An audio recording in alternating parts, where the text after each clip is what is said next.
લલિત જૈન અને અન્ય 15 એના જે મિત્રો છે અથવા પરિવારજનો છે એમની સાથે એક ફ્રોડ થયેલું.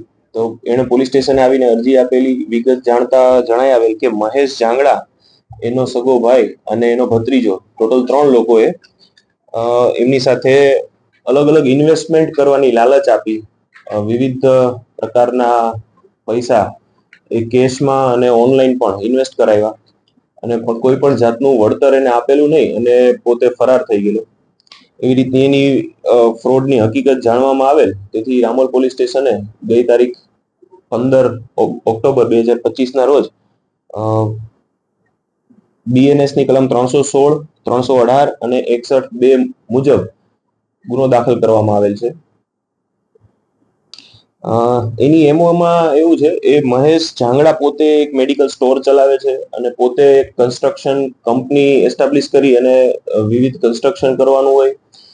પછી એક એની અલગ અલગ પેઢી છે, એમાં પણ ઇન્વેસ્ટમેન્ટ કરી અને સારામાં સારું વળતર આપવાની લાલચ આપી અને જૈન સમાજના જે પ્રતિષ્ઠિત લોકો છે, ધંધાદારી લોકો છે, એમને વિવિધ યોજના હેઠળ એને ઇન્વેસ્ટ કરાવતા અને કોઈ પણ જાતનું રિટર્ન આપ્યા વગર એને ઉચાપત કરી અને પોતે નાસી ગયેલ છે. ટોટલ કેટલા રૂપિયાનું તેને ફ્રોડ કર્યું, કેટલા સમયમાં કર્યું?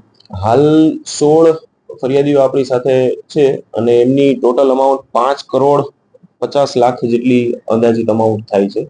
અન્ય પણ બીજા લોકો સામે આવી શકે.